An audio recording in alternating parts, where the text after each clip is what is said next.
Hello दोस्तों, स्वागत है आपका हमारे दीक्षित पाठशाला यूट्यूब चैनल में। तो दोस्तों, हमने आपके लिए हिंदी वर्णमाला से संबंधित बहुत ही महत्वपूर्ण क्लास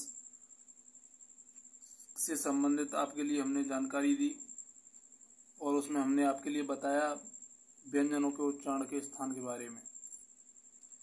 तो ऐसे ही वर्णमाला से संबंधित एक क्लास और लेकर हम आपके लिए आए हैं और वो है हिंदी के अन्य वर्णों के ऊपर। जैसे हमारे कहे जाते हैं अयोगवाह, संयुक्ताक्षर, ताड़नजात, उत्क्षिप्त, द्विगुण, विकसित, निर्मित या फेंके हुए वर्ण जिन्हें बोलते हैं, विदेशी स्वर, आगत स्वर, मेहमान स्वर या विदेशी व्यंजन, अनुस्वर। तो आज हमारा जो वीडियो रहेगा वो बहुत ही इंटरेस्टेड है। तो हम बात करते हैं सबसे पहले हमारा जो अन्य वर्ण है हिंदी का वो है अयोगवाह। क्या है? अयोगवाह।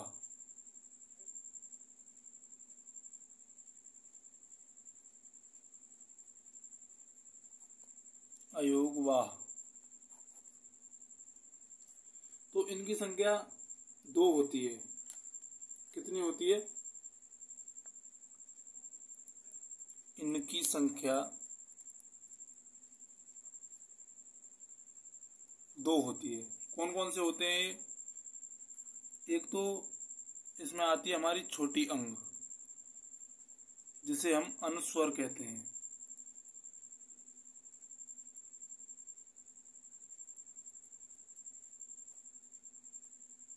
अनुस्वर कहते हैं और इसकी मात्रा जो है इस प्रकार से लगती है।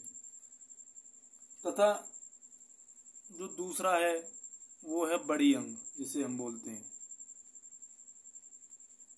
इसे हम विसर्ग कहते हैं। इसकी जो मात्रा है इसे हम क्या कहेंगे? विसर्ग कहेंगे। जिसे हम जैसे ये जो हमारी खड़ी पाई होती है इसके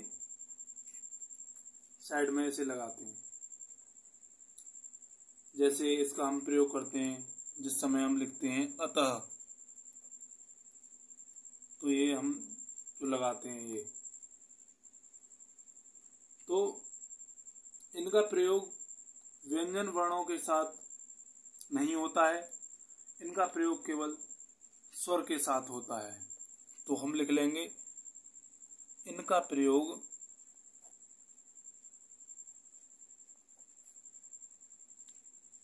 केवल स्वर वर्णों के साथ होता है।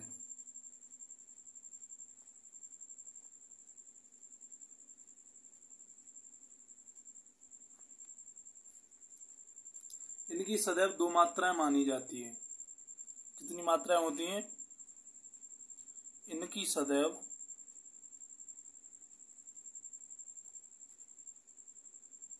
2 मात्राएं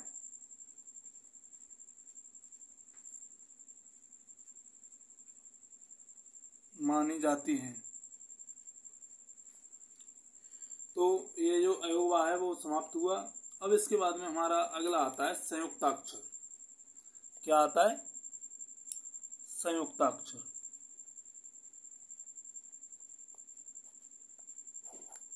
तो ये जो संयुक्ताक्षर होता है इनकी संख्या 4 होती है। कितनी होती है इनकी संख्या? इनकी संख्या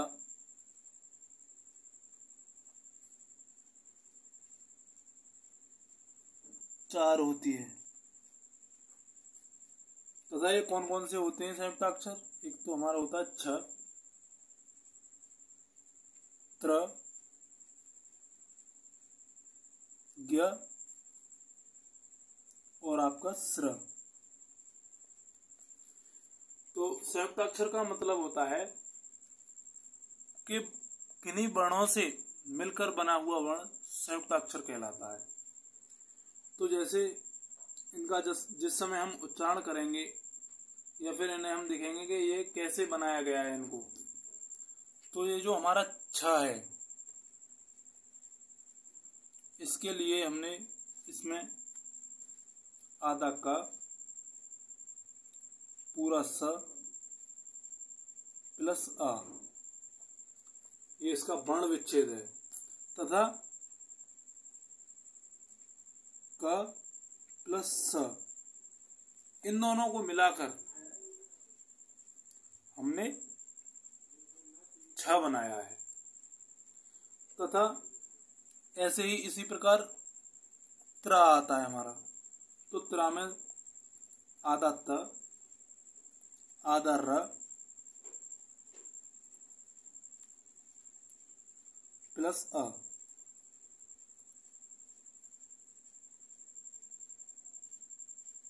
तो इसे हमने त प्लस र, इन दोनों को मिलाकर हमने त्रा का निर्माण किया है।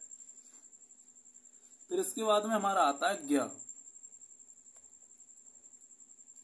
तो ज्ञ में हमने ज, आधा ज मिलाया है, और इसे हम बोलते हैं चूल्हे वाली अणा, तो ये भी इसमें हमने आधी मिलाई है, प्लस अ, तो हमारा ये भी इसमें मिलता है ज प्लस य, इसे हम य बोलते हैं, चूल्हे वाली य। तो इन दोनों को मिलाकर हमने आपका ज्ञ बनाया है। फिर इसके बाद में आता है हमारा स्र। फिर आता है हमारा स्र। तो स्र में हमने आधा स प्लस आधा र प्लस अ, तो आधा स और र मिलाकर हमने क्या बनाया है, स्र। तो हमारा ये जो संयुक्ताक्षर है वो चार प्रकार, मतलब जो संयुक्ताक्षर होते हैं वो चार होते हैं, और छ, त्र, ज्ञ, स्र, तथा इनको कैसे बनाया गया ये भी मैंने आपके लिए बताया। अब इसके बाद में हमारे आते हैं ताड़नजात या उत्क्षिप्त या द्विगुण या विकसित, निर्मित या फेंका हुआ, यानी एक ही मतलब व्यंजन के इतने नाम हैं। तथा इसके बाद में इनके बारे में बताए देते हैं, लिखने की कोई आवश्यकता नहीं है। इनकी संख्या 2 है। इन्हें स्वर रहित नहीं किया जा सकता, इनसे कभी नए शब्द का आरंभ नहीं होता। तो केवल इसके बारे में इतना ही याद रखेंगे। ये जो ताड़नजात, उत्क्षिप्त व्यंजन, द्विगुण व्यंजन या फिर विकसित या निर्मित या फेंके हुए व्यंजन जिन्हें बोला जाता है, वो आपके क्या होते हैं, इनकी संख्या 2 है। इन्हें स्वर रहित नहीं किया जा सकता, इनसे कभी नए शब्द का निर्माण या आरंभ नहीं होता। फिर इसके बाद में हमारा आता है विदेशी स्वर या आगत स्वर। क्या आता है, विदेशी स्वर।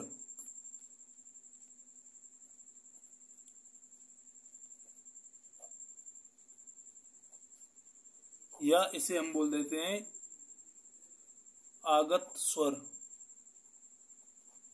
या मेहमान स्वर।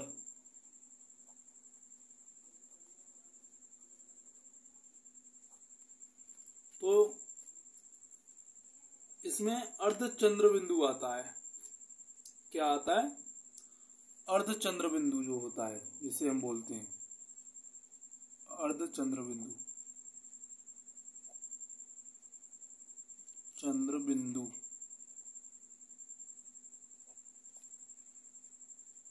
जैसे ये वाला, जैसे इसका हम यूज करते हैं, तो इससे हम शब्द बनाते हैं ऑफिस, या बनाते हैं डॉक्टर,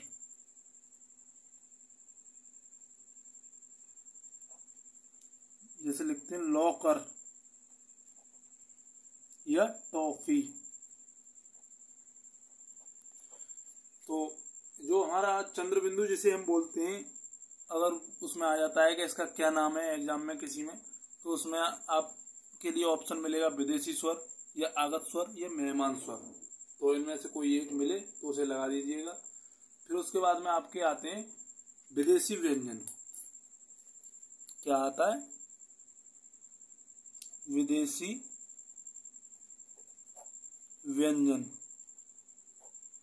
तो विदेशी व्यंजन, इनकी संख्या कितनी होती है? इनकी संख्या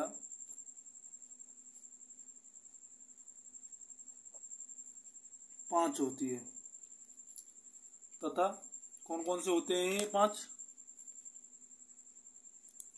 क, इनके सबके ये जो नीचे बिंदी लगी हुई होती है। अगला जो एक वीडियो हम आपके लिए लेकर आएंगे उसमें हम ये भी बताएंगे ये बिंदी जो लगती है इन अक्षरों के नीचे या साइड में या ऊपर, तो इसके बारे में भी बताएंगे ये कैसे लगती है, क्या है। क, ख, ग, ज,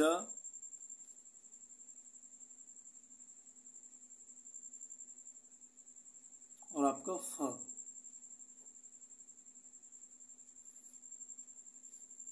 तो इसमें हमारी एनसीईआरटी में